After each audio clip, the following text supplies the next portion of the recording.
Housing crisis 2020. Yeah, it's been a little weird. Absolutely. All right, so when COVID here in LA County, we had our stay-at-home orders in March 19, if I'm not mistaken, 15, 19, something like that. And personally, between March and April, I actually lost five sales canceled. I've never had that. I've had cancellations in my career. Cancellations are always accounted for. It's predicted. It's predictable, right? Sometimes there'll be cancellations. That's just the part of the game. But I've never had it where I had 5 cancellations within like a week, 2-week span. According to the National Association of Realtors, March and April were the worst months in real estate ever in history. Okay, so I experienced that. I should share that, right? And then as the country shut down and the economy shut down, although the news told us that up to 50 million people were unemployed, we still had 300 other million people who were still employed. And so people who never lost their paychecks, people who still kept their jobs, and people who were still able to qualify to make a purchase.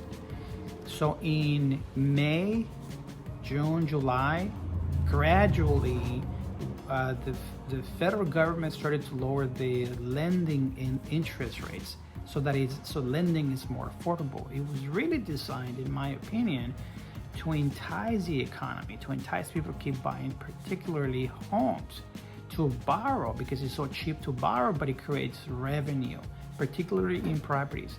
So properties are the highest priced item that most consumers will ever buy. And it generates a lot of property taxes and a lot of income taxes. Okay, and so then the post worst 2 months ever created the best 3 months ever in real estate, which was May, June, July. Okay, so why is that? Because before COVID, we had 3 or 4 buyers for one property.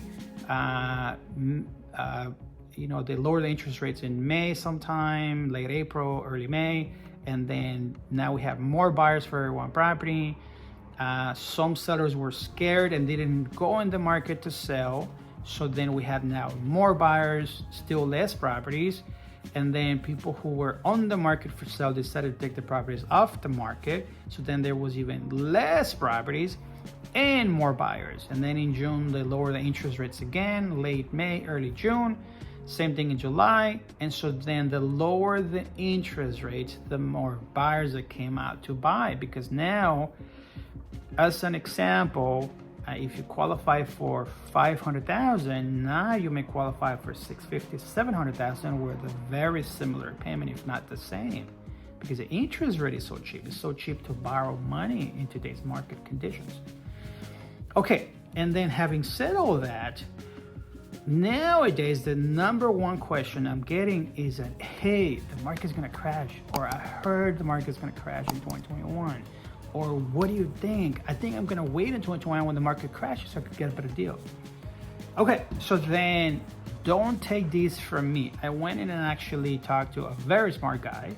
He's actually economist. He's got a degree in economy and I forget the other one. It's like a weird degree I couldn't even pronounce. I had to Google it.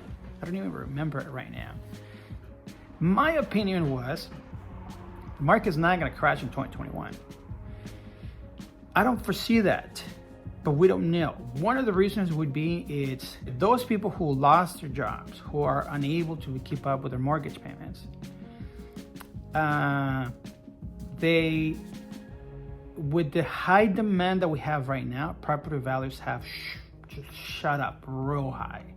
So even if you lost your job, you have a lot of equity in your property. So then you could just sell and then get your money. You're probably sitting in anywhere from $50,000 to $300,000 in equity. Okay, that's one way to look at it, right? Another way is that COVID created such very strict, guidelines, lending guidelines.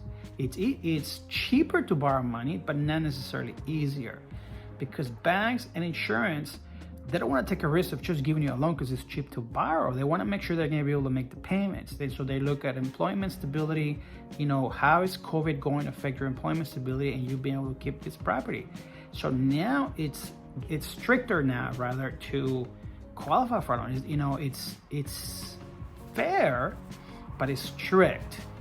And so then now people actually qualify. This is not like 2004, 5, 6, 7, and 8, where loans were inflated. People who didn't qualify were getting loans.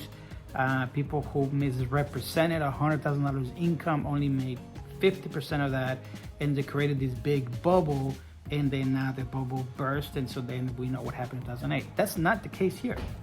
We don't have that. Buyers truly qualify. There's very high demand, so because of the buyer demand, and so values have increased so drastically that suddenly sellers are sitting in a lot of equity. So then even if people go to foreclosure, you could sell before you actually get foreclosed on. So okay, so then that's my opinion, right? So I don't foresee that right now, but we don't know what's going to happen in 2021. Now, according to Steve, the economist, I specifically asked, how long can the government sustain these interest rates like this? And this is his answer. Well, the current interest rate, so I'm misquoting him, right? So don't quote me on this. This is my understanding of his advice and his opinion. So having low interest rates right now is designed as a compensating factor. So right now we still had a lot of restaurants shut down or limited capacity. Movie theaters are out. So we still in a sort of a shutdown economy, or partial shutdown economy, if you will, across the states, right? Okay, and so then right now in November 2020, COVID is coming back, and so then now they're looking at shutting again, and recommendations is to stay at home, continue to stay at home. Okay, fine. So we don't foresee, and then now we're in vaccine phase, and then trial and release, approval and then release, and then get it to, it's going to be tiered out, right? So they want to give it to the most vulnerable first, responders, of course, right? So that's going to be the tier. So before everybody else gets it, it's going to be somewhere between May and the spring and summer of next year, right? Potentially. And then we have to get the economy to recover. We have to be fully operational as a country, as an economy. And that may not happen until the end of 2021. And until then, it's likely and predictable that the feds are going to maintain the interest rates this low and affordable in order to keep stimulating the economy.